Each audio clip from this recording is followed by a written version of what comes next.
What is going on, guys, and welcome back to another exciting video. Today I'm going to show you how to use the DJI Osmo Mobile 6 with the iPhone 14 Pro to capture smooth cinematic B-roll footage. Now, just because you got the DJI Osmo Mobile 6 doesn't mean that your videos will automatically look cinematic. It does take practice, and you'll need to know some of the techniques in order to create smooth looking shots. And that's why I'm here. I'm going to take you with me so that you can see how I create those nice looking shots. This way, after watching this video, you can go out and implement those techniques for yourself. Now, if you haven't checked out the video I made about the DJI Osmo Mobile 6, make sure to check that out. I will link it up here somewhere. Now, one of the questions I get asked most is, do you even need a gimbal? From my experience shooting handheld and with a gimbal, having a gimbal can be really helpful as it's easier to create those smooth looking shots. Now, even though the iPhone 14 Pro comes with a new feature called action mode that enhances destabilization, there are still cons to using it. One would be is that action mode requires a lot of light. Otherwise, the footage is unusable. And secondly, you can only record up to 2.8K. And if you're someone who likes to shoot in cinematic mode but has difficulties shooting handheld, then having a gimbal can be very helpful. I also find that using a gimbal allows me to get more creative shots, especially with the built-in extension pole and also the quicker setup time with the magnetic clamp. Now, for those who don't know me, my name is Bennett Grazer. I'm the creator of smartphonefilmmaking.com, the ultimate online course helping you create better mobile videos right away. As you can see, I'm playing around with the zoom. I just see other YouTubers do that. I kind of like it. I don't know if you like it. If it's annoying, leave it in the comments. Now, I want to thank DJI for sponsoring this video. It's brands like them that allow me to do what I love and help you guys learn more about filmmaking. So once again, thank you DJI for supporting this channel. Now, before we get started, I want to share with you 3 major tips that you should know about when using a gimbal. So the first thing that you should do is to balance your phone correctly, otherwise the gimbal won't operate properly. And it's actually quite easy using the magnetic clamp. Just place it at the center of the phone and make sure the camera icon over here is pointing towards the camera right here. And once you have that, just make sure these 2 points align together. Simply turn it on and you're ready to go. And then number 2 would be to hold your gimbal with both hands, like so. This way you have more stability and create a sort of 3-point contact and can really move the camera more precisely. Now, if you're more advanced, you can try using one hand, but I find using both hands, I have way better control. And then number 3 is that you should walk heel to toe. This is really important. You want to bend your knees and then slowly walk forward as you create your shot. Also, keep your arms close to your body while you're moving. And you don't want to move just with your hands, you want to move with your whole body. This will give you better results. So now that we have that out of the way, let's start by creating our first shot with the gimbal. Now, I apologize for the audio. There is a guy with a leaf blower, so it might sound a little bit loud. Now, before we get started, make sure to set the orientation of your camera. The orientation of your camera depends on the platform you're uploading it to. Because this will be posted on YouTube, I'll be setting the orientation to horizontal by double pressing the switch button over here. The next thing you should do is enable grid lines. This will help you set your composition and keep your horizon leveled. Now, in terms of camera settings, I'll be shooting in 4K 60 frames per second. 4K offers a higher resolution than 1080p and has more detail and allows me to reframe my shot if I need to without much quality loss. I'll shoot it in 60 frames per second. This allows me to slow down the video in the edit, resulting in a much smoother video, and also the shakes are much less apparent. So now that you know that, let's create our first shot. Now, I'll be creating a jib shot. I'm gonna reveal the location so that I can use that clip at the beginning of the video. Now, the jib shot is definitely more of an advanced move, but I'm gonna show you how I do it. So this will be the ending position, and I'm gonna set and lock focus over here.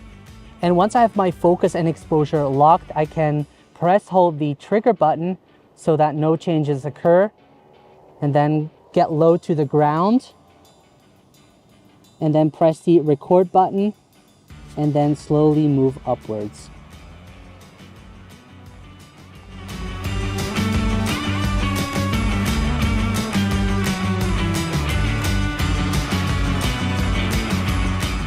So we're now going to create a shot that is a bit more advanced. We're going to use the extension pole to get a low shot.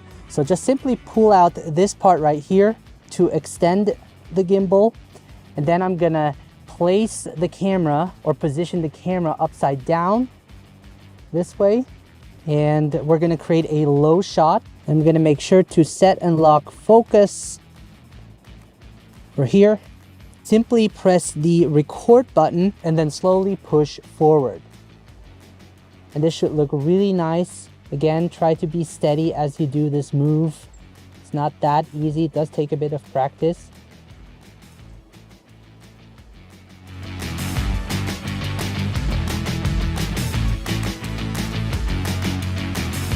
The next shot I'm gonna create is a push-in shot. And this time I'm gonna create a close-up shot. I'm gonna use the leaf as the foreground. I actually wanna get this close to the leaf. And to get more creative with the shot, instead of just pushing in like this, I'm actually gonna set and lock focus on the leaf.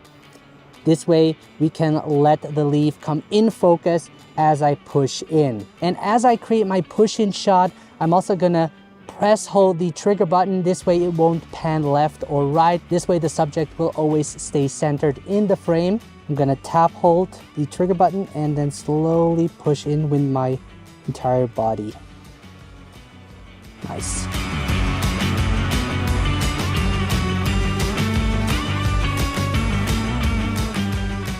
So the next shot I'm gonna create is a push forward shot, but this time I'm gonna tilt the camera upwards while I do that. So let me show you how I do that. So we have some nice structures going on here. I like the rocks, how they're laid out on the ground. And to create this shot, I'm gonna use the ultra wide angle lens to have more in the frame. And then I'm gonna set and lock focus. So just keep in mind to walk slowly in a constant speed with your knees bent, and it might take a couple of tries. And the mode I'm using is the tilt pan follow mode. And then once I'm ready, I'm gonna press the record button. And then while I move forward, I'm gonna slowly tilt up the camera, like so.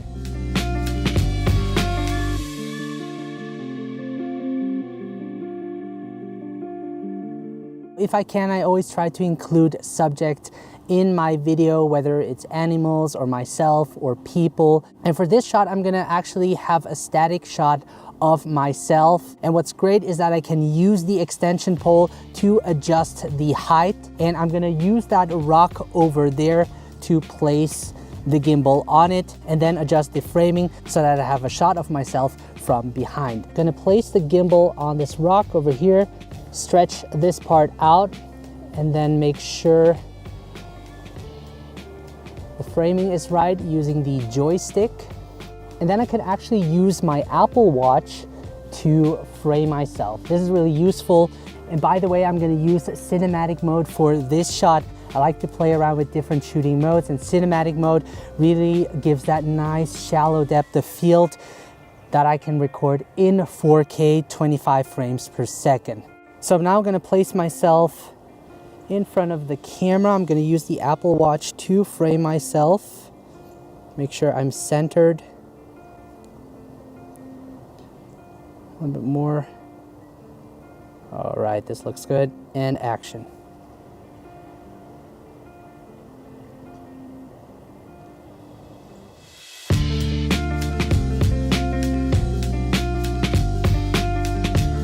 So the next thing we're gonna create is a rotation shot. I've set the gimbal to inception mode, and I can use the joystick to rotate the camera. And I found this interesting tree over here that has an interesting pattern.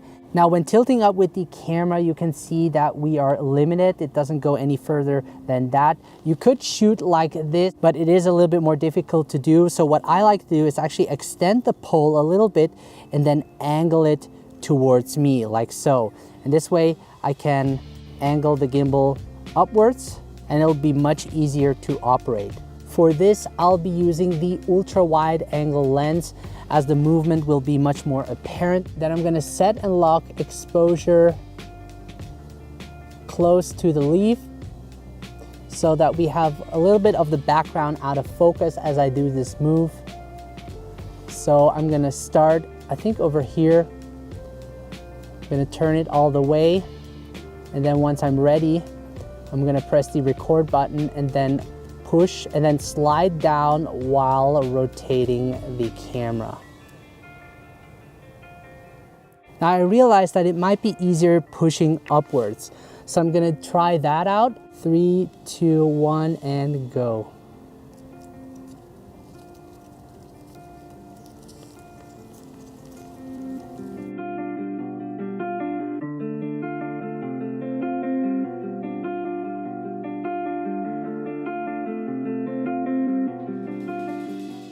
So the next thing I want to do is actually capture a little bit of the surrounding. I'm going to create a little slide shot, and I have a bit of foreground over here, as you can see. And then I'm going to set and lock focus. And then I'm going to slide from left to right. And you don't always have to move with your feet. You can also stay stationary and just move with your upper body. So let's do that. I've set it to pan, tilt, follow mode. Press the record button and action.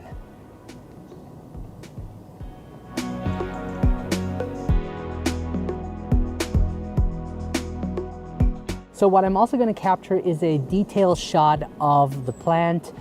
This way we also have a variety of shots, not only wide and medium shots. Now we actually have some sun peeking from behind, which will look also really nice. And I'm gonna actually try and set focus on the leaf. Now this might not always work. I'm gonna actually place my hand in front of the lens and then set and lock the focus and exposure. I try to get as close as possible. Yeah, I think around here, and then I'm gonna set and lock the exposure on it. And as you can see, this looks really nice. We have some nice bokeh in the background. I'm actually gonna create a slide orbit shot. I'm actually gonna focus on this plant. I think I like the background better, and go.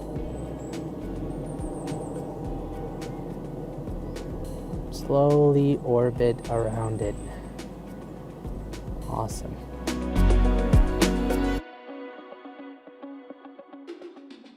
Let's now look at the final clip with sound effects, music, and color grade applied.